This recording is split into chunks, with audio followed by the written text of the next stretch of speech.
ভূমিতে ইমানদারের ভূমিতে জন্মগ্রহণ করে বহু ইমানদাররা রাসূলকে কটূক্তি করে কথা কয় অথবা কলম ধরে। এগুলো কেন হয়?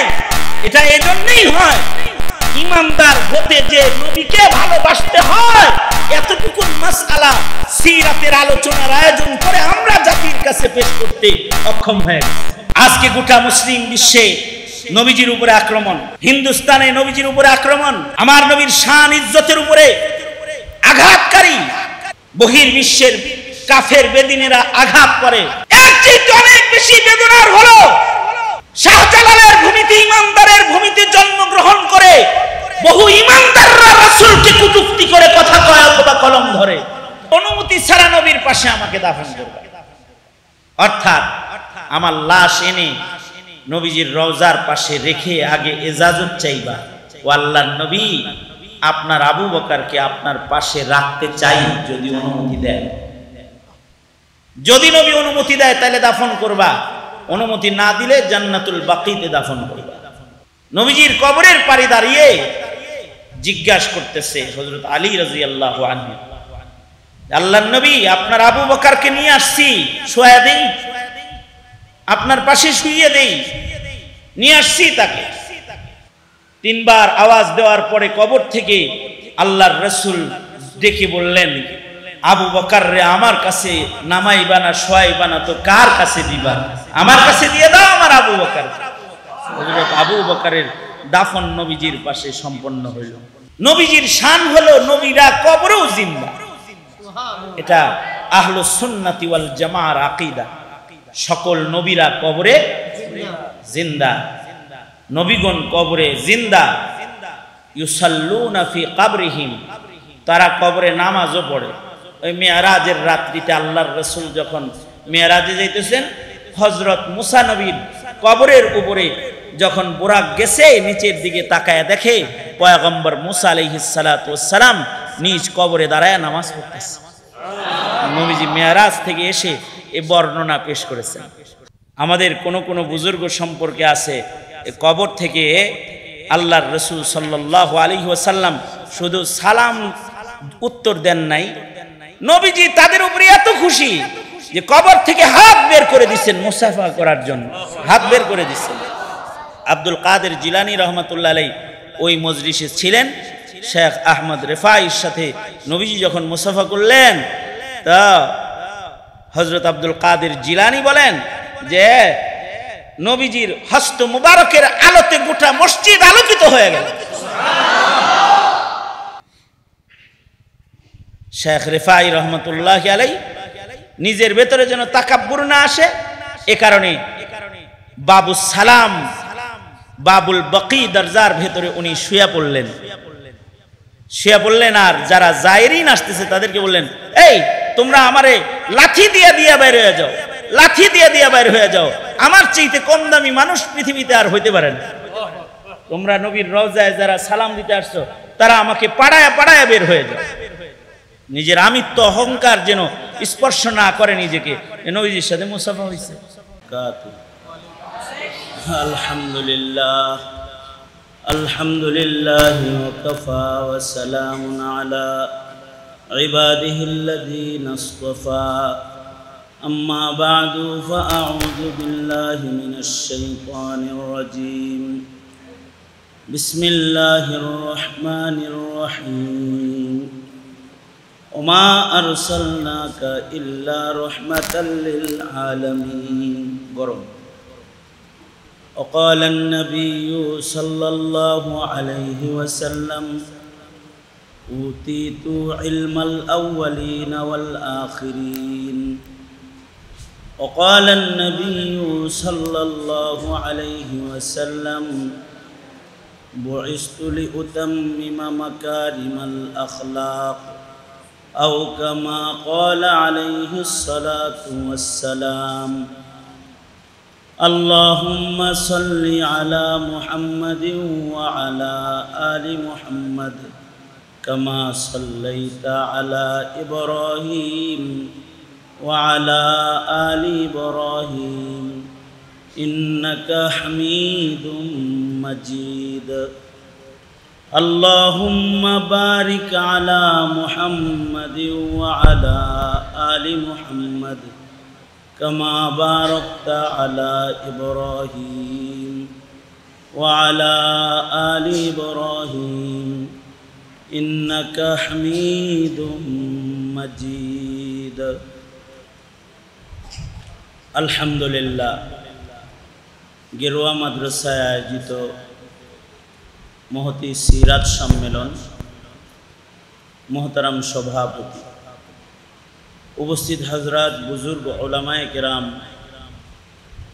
সম্মুখপানে সমবেত দিন প্রিয় ইসলাম প্রিয় দিনদার ইমানদার মুমিন মুসলমান ভাইরা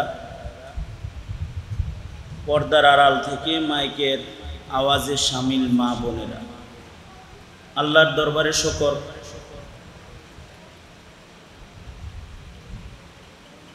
আল্লাহ তাআলা একটা মুবারক মাহফিলে একটা মুবারক শিরোনামে এই এই কথা বলবা চলে যাব এদিকে একটা মুবারক মাহফিলে একটা মুবারক শিরোনামে আমাদেরকে আল্লাহ তাআলা একত্রিত হওয়ার তৌফিক দান করেছেন যেই শিরোনামটার সাথে মোহাব্বত ভালোবাসা এটা ঈমান কিছু সময় বসে থাকা কিছু সময় নবীজির নাম শোনা নবীর নামের গুণগান নাতিয়া কথা কালাম বলা শোনা এগুলো সব আল্লাহ পাকের কাছে মোহাব্বতের আল্লাহর কাছে বড় প্রিয় আমল বান্দা যদি আল্লাহর হাবিবের নামে বসে থাকে আল্লাহর হাবিবের নামের কথা বলে আল্লাহ তাআলা খুশি হয়ে যান এ কারণে শিরোনামটা একটা গুরুত্বপূর্ণ এই শিরোনামের কারণে মাহফিলটার আহমিয়ত গুরুত্ব অনেক বেশি সবচেয়ে বড় কথা হলো এই শিরোনামে যারা এখানে একত্রিত হয়েছেন উলামায়ে কেরাম নায়েবে নবী হযরতগণ এক জায়গায় হয়েছে উলামায়ে কেরামের একত্রিত বসা একত্রিত কিছু সময় কাটানো হাল জামানায় যখন উলামায়ে কেরামকে বিচ্ছিন্ন করার চক্রান্ত ইসলাম বিদ্বেষীরা করতেছে এই সময়ে উলামায়ে কেরামের একসাথে কিছু সময় বসাটা অনেক বড় এক মুজাহাদার নেক আমল আমি নিজেকে ধন্য মনে করতেছি যে এইরকম একটা বরকতি মজমায় আল্লাহ তাআলা আমাকে শামিল হওয়ার তৌফিক দান করেছেন আর সামনে আপনারা যারা আছেন তলবে ইলম আপনারা তো অনেক দামি কাফেলা আপনাদের আমল নামায় কোনো গুনাহ নাই তা আপনাদের সাথে যে একটু সময় কাটাইতে পারতাছি মাসুমদের কাফেলা এটা আমার জন্য একটা খুশনসিবি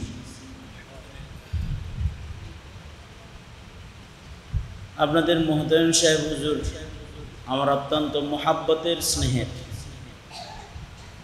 আজকের না মোহাব্বত অনেক পুরানা ওনার কর্মজীবনের শুরু থেকেই আমার সাথে একটা যোগাযোগ হৃদ্যতা মোহাব্বত ভালোবাসা ওনার আছে ওই ভালোবাসার রেশ ধরে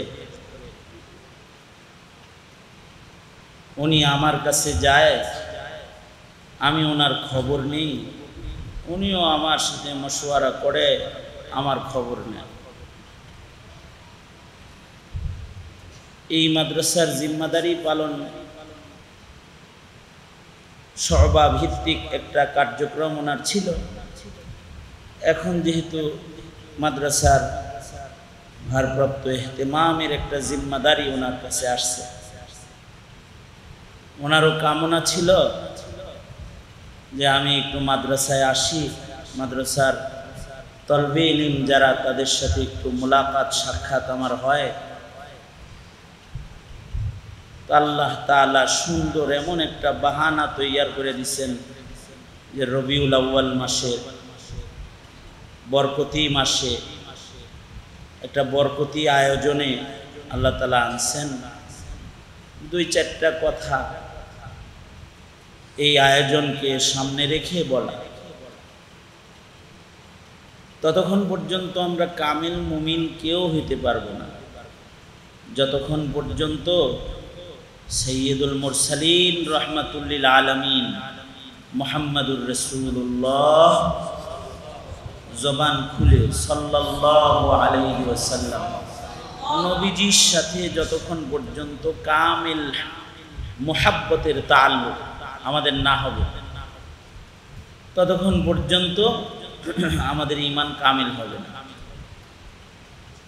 এই ঘোষণাটা আল্লাহর রাসূল যেই দিন দিচ্ছেন, নবীজি যখন বললেন ওয়ালা রাসূলুল্লাহি সাল্লাল্লাহু আলাইহি ওয়াসাল্লাম লা ইউমিনু আহাদুকুম হাত্তা আকুনা আহাব্বা ইলাইহি মিন ওয়ালিদিহি ওয়া ওয়ালাদিহি ওয়ান নাসি আজমাইন। আল্লাহর নবী ইআলান করে দিলেন যে ততক্ষণ পর্যন্ত তোমরা কামিল মুমিন হবে না যতক্ষণ পর্যন্ত সবচেয়ে বেশি ভালোবাসা আমাকে না দিবা, বাবার চাইতে, মার চাইতে, জানের চাইতে, সব কিছুর চাইতে বেশি ভালোবাসা আমাদের হৃদয়ে হুব্বে ঈমানি যেটা হবে সেটা হবে আমাদের নবীজির জন্য। যতক্ষণ পর্যন্ত নবী আলাইহিস সালাতু ওয়াস সালামের সাথে মুহাব্বতের এই সুউচ্চ তাআল্লুক উম্মতের না হবে ততক্ষণ পর্যন্ত উম্মত কেউ কামিল মুমিন হইতে পারবে, আওয়াজ করে বলেন, হইতে পারবে হতে পারবে। এই ঘোষণা আল্লাহর রাসূল যেদিন দিলেন ওই দিন হযরত ওমর নবীজির সামনে আছে। হযরত ওমর রাদিয়াল্লাহু আনহু মুসলিম ইতিহাসের দ্বিতীয় খলিফা, আধা জাহানের খলিফাতুল মুসলিমিন হযরত ওমর সামনে বসা আছে। হযরত ওমরের কিছু শান আছে এই উম্মতের ভেতরে। হযরত ওমরের একটা শান হলো এই উম্মতে মুসলিমার ভেতরে হযরত ওমর হলেন দ্বিতীয় দামি মানুষ।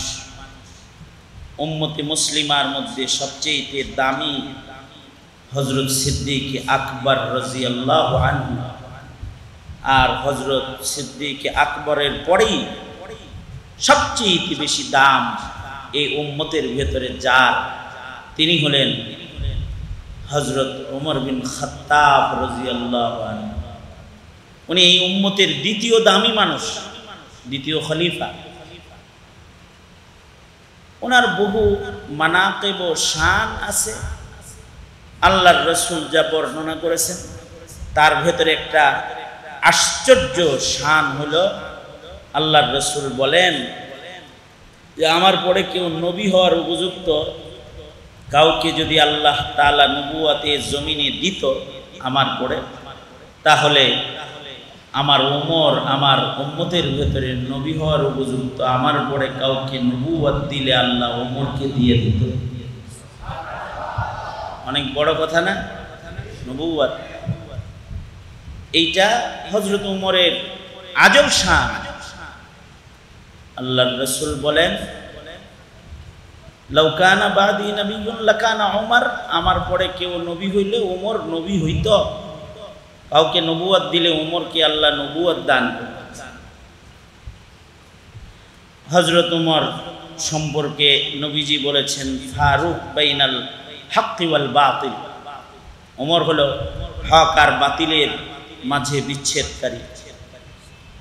হযরত ওমর সম্পর্কে আল্লাহর রাসূল বলেছেন ওমর মেজাজে ওহী, ওমরের মেজাজ আর কোরআনের মেজাজ এক।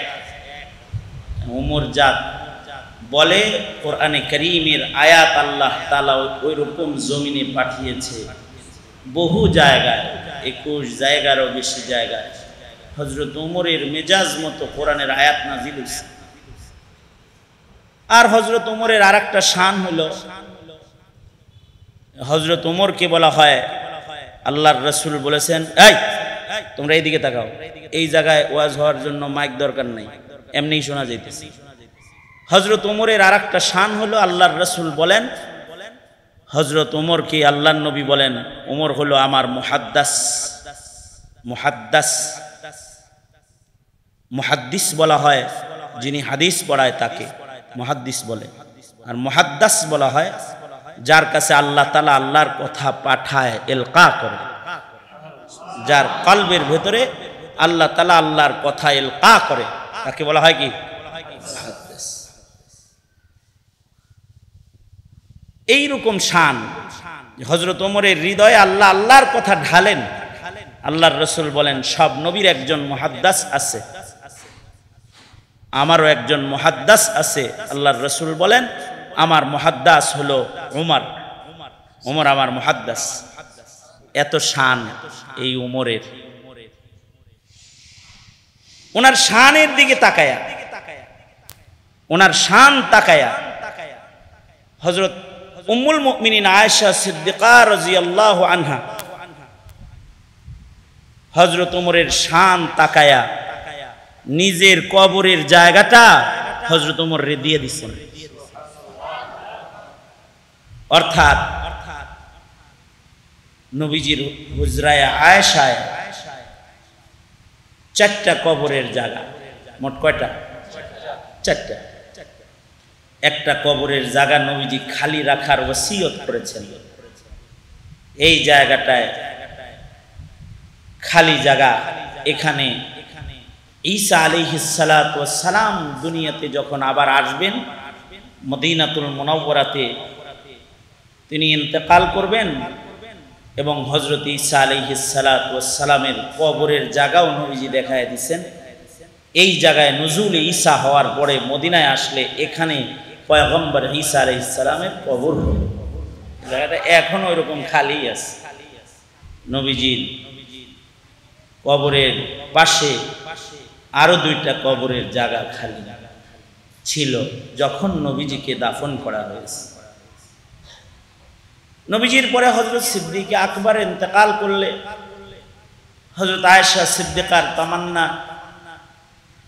যে নবীজির পাশে যেহেতু কবরের জায়গা আছে, এইখানে নবীজির কবরের পাশে আবু বকর ছাড়া সবচেয়ে মানানসই কবর আর কারোর হয় না।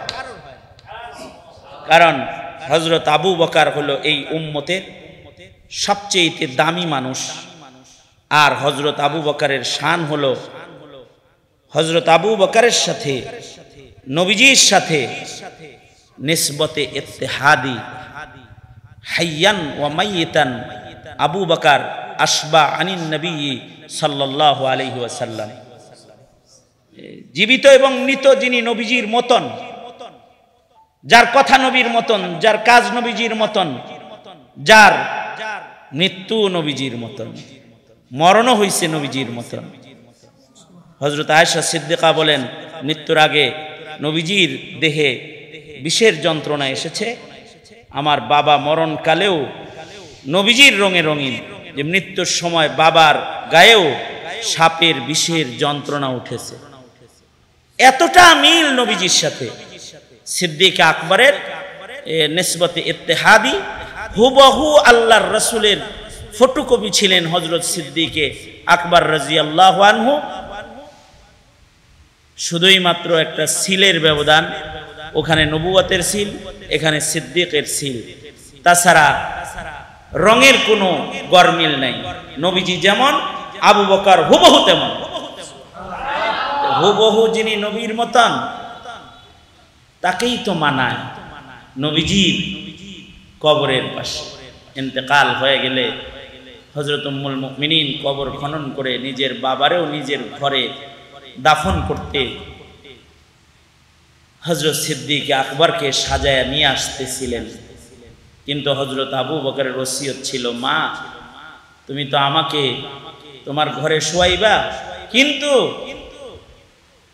তোমার ঘরে শোয়াইলেও নবীজির অনুমতি ছাড়া নবীর পাশে আমাকে দাফন করবে। অর্থাৎ আমার লাশ এনে নবীজির রওজার পাশে রেখে আগে ইজাজত চাইবা, ও আল্লাহর নবী আপনার আবু বকরকে আপনার পাশে রাখতে চাই, যদি অনুমতি দেন। যদি নবী অনুমতি দেয় তাহলে দাফন করবা, অনুমতি না দিলে জান্নাতুল বাকিতে দাফন করবা।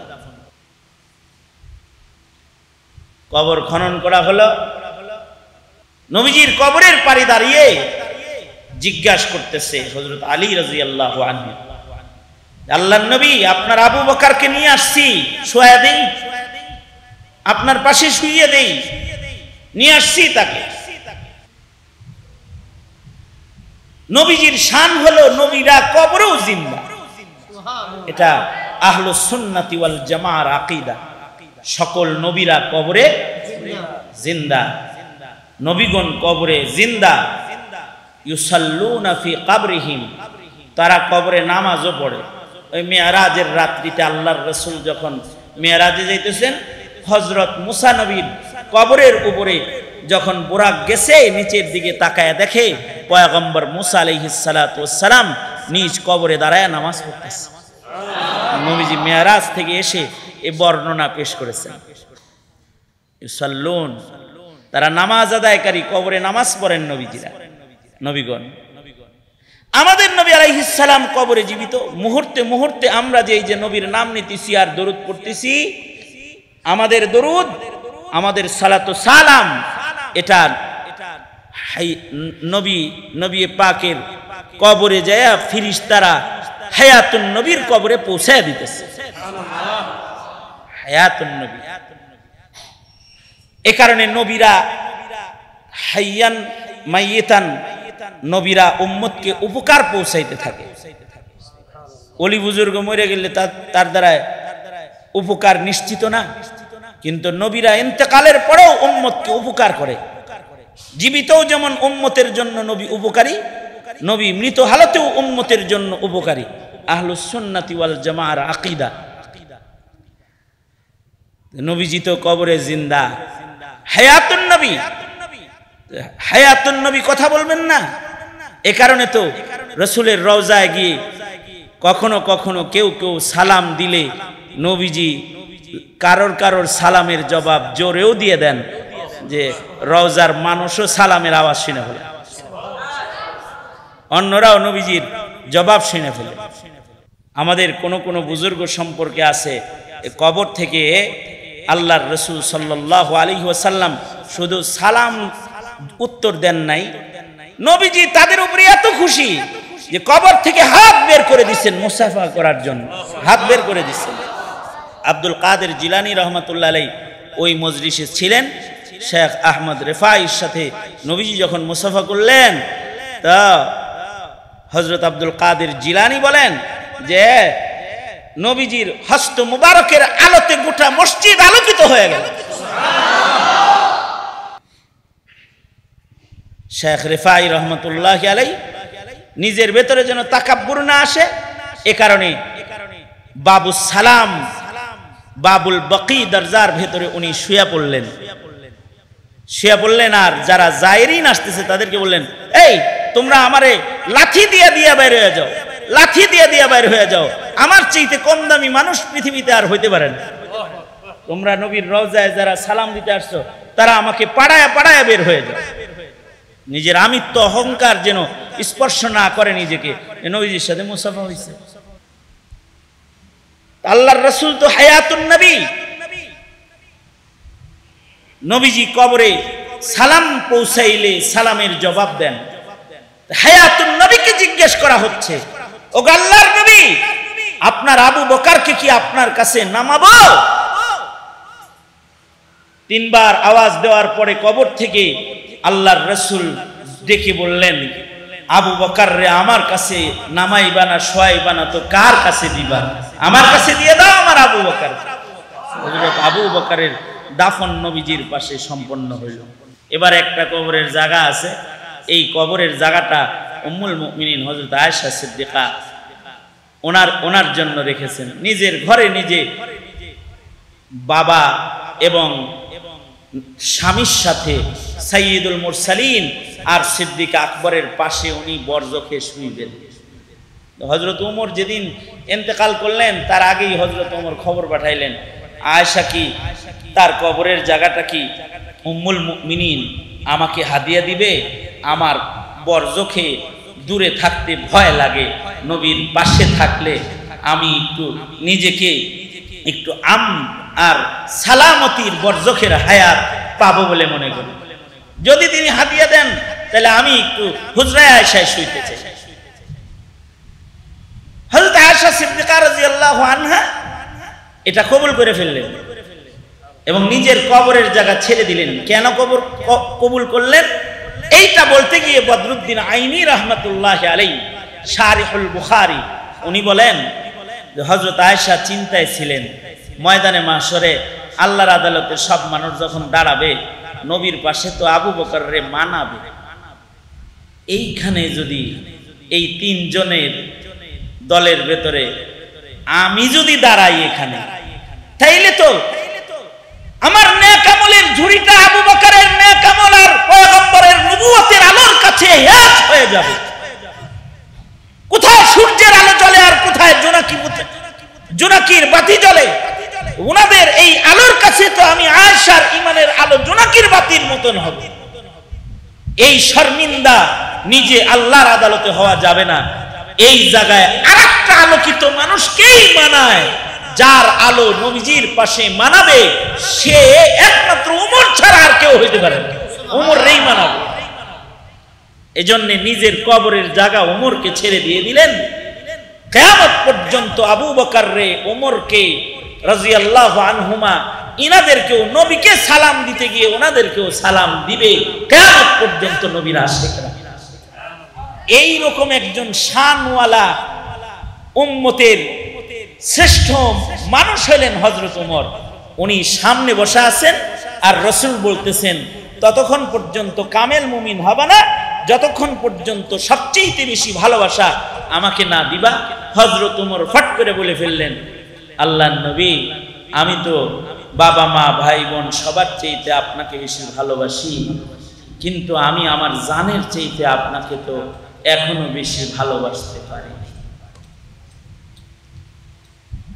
হযরত ওমরের কথার জবাবে আল্লাহর রাসূল বললেন, ওমর তাহলে তুমি ঈমানদার এখনো হও নাই, এখনো ঈমানদার হও নাই তুমি, এটা বলে দিলেন।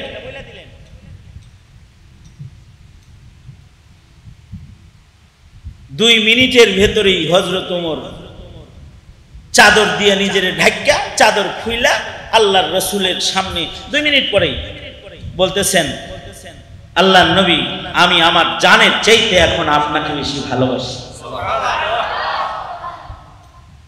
আল্লাহর রাসূল বললেন, এইবার তুমি কামেল ঈমানদার, এইবার ওমর তুমি কামেল ঈমানদার।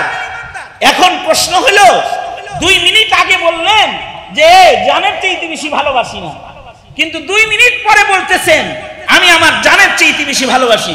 ভালোবাসা কি এত সহজ জিনিস যে 2 মিনিট আগে ছিল এত ডাউন আর 2 মিনিট পরে এত উপরে উঠে গেল গা? আর 2 মিনিট আগে এত ডাউন ছিল?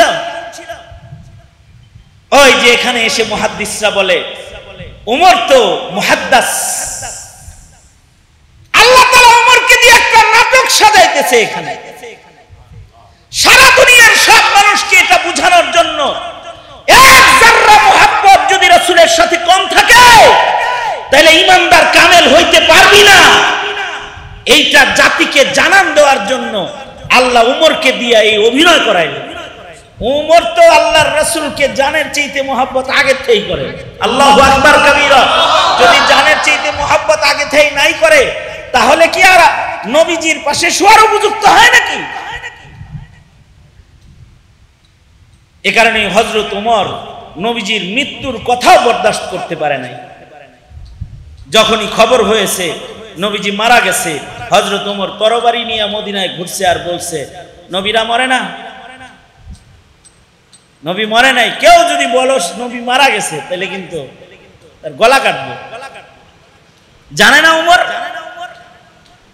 কিন্তু আবু বকরের ঈমান আলাদা। হযরত আবু বকর সেদিন খুতবা দিয়ে উমরকে এক কথা দিয়ে থামায়া দিবেন, ওমা মুহাম্মাদুন ইল্লা রাসূল قد خلت من قبله الرسل। ওমর ফালাফালি করো না, নবীজির আগে অনেক নবী এসেছে, তারা কবরে গেছে, আমাদের নবীও চলে গেছে। নবীজিও রাসূল, তিনিও মানুষ, তিনি ইন্তেকাল করেছেন। এতটা মহব্বত যেই উমরের, সেই উমর বলবেন যে আমি আপনাকে জানের চাইতে বেশি মহব্বত করি না। মুহাদ্দিসরা বলে এটা আল্লাহর পক্ষ থেকে করানো একটা অভিনয়, যে অভিনয় দিয়ে গোটা জাতিকে শেখানো হলো জানের চাইতে বেশি মহব্বত রাসূলকে করেই ঈমানদার হইতে হয়। কিন্তু আল্লামা তাকি উসমানী মুসলিম শরীফের শরাহের ভেতরে উনি লিখেছেন যে আসলে হযরত উমরও রাসূলকে বেশি ভালোবাসে। এটা উমরও জানে, রাসূলও জানে যে জানের চাইতেই বেশি ভালোবাসে। কিন্তু হযরত উমরের ভালোবাসার এই আবেদনটা সাধারণ মানুষ বুঝে না, কিন্তু নবী ঠিকই বুঝেছেন যে উমর এটা বলতে চায় যে আই লাভ ইউ খালি আমি কমুকে, আপনিও কোন, আপনিও বলেন আমাকে যে উমর তুমি যদি মুমিন হতে চাও তাহলে আমাকে ভালোবাসো। বাসো, ভালোবাসাটা আশিক মাসুক দুটো জায়গা থেকে হোক। উমরও এটা চাইতেছে, আমি নবীজিকে খালি ভালোবাসলাম, নবী ভালোবাসাটা চাইতে পারে না আমার কাছে।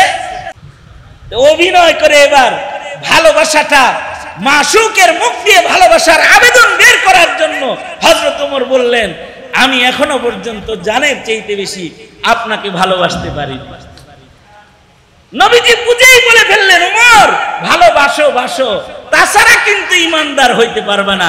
এবার মাসুক আবেদন করে ফেলেছে, এবার ওমর বলে হ্যাঁ আমি এখন আপনাকে ভালোবাসি। আল্লাহু আকবার কাবীর। মানে প্রেমের জ্বলনটা উভয় জায়গা থেকে বাড়ি দেওয়ানোর জন্য আল্লাহ তাআলা নবী প্রেম শিখাইতে জাতির কাছে কি চিত্র পেশ করলেন। আজকে গোটা মুসলিম বিশ্বে নবীজির উপরে আক্রমণ, হিন্দুস্তানে নবীজির উপরে আক্রমণ, আমার নবীর শান ইজ্জতের উপরে আঘাতকারী বহির্বিশ্বের কাফের বেদিনেরা আঘাত করে। এর চেয়ে অনেক বেশি বেদনার হলো শাহজালালের ভূমিতে, ইমানদারের ভূমিতে জন্মগ্রহণ করে বহু ইমানদাররা রাসূলকে কটূক্তি করে কথা কয় অথবা কলম ধরে। এর চেয়ে আরো বেদনার বিষয়। এগুলো কেন হয়? এটা এজন্যই হয় ইমানদার হতে যে নবীকে ভালোবাসতে হয়, এতটুকু মাসআলা সিরাতের আলোচনার আয়োজন করে আমরা জাতির কাছে পেশ করতে অক্ষম হয়ে গেছি। সুতরাং আজকের এই আয়োজনটা, এই আলোচনাটা, এই টপিকটাই এমন যে নবীর ভালোবাসাকে ঈমান হিসেবে জাতির কাছে পেশ করবে। সুতরাং মুহতারাম সাহেব যে আয়োজন করেছেন, এই আয়োজনের জন্য ওনার শুকরিয়া আদায় করি, ধন্যবাদ জানাই। আর এই আয়োজনের এই প্রেম ভালোবাসা থেকে আমাদের ঈমানকে তরতাজা করার কুওয়াত ও শক্তি আল্লাহ আমাদের দান করুক, এই আবেদন, এই দোয়া রেখেই আমি আমার আলোচনা এখানেই শেষ করতেছি। মজলিস চলতে থাকবে, আসরের পরে ইনশাআল্লাহ আখেরি দোয়া করে আপনারা উঠবেন। আমার গন্তব্য সফর অনেক দূর, শুধু হাজিরা দিতে এসেছিলাম। আল্লাহ তাআলা আমাদেরকে নবী পাকের সিরাতের এই সম্মেলন থেকে নবীজির ইলম, নবীজির শান, নবীজির মাকাম, এগুলোর আলোচনা থেকে আমাদেরকে আল্লাহ তাআলা উপকৃত করুন। আমিন। ওয়া আখিরু দাওয়ানা আলহামদুলিল্লাহি রাব্বিল আলামিন।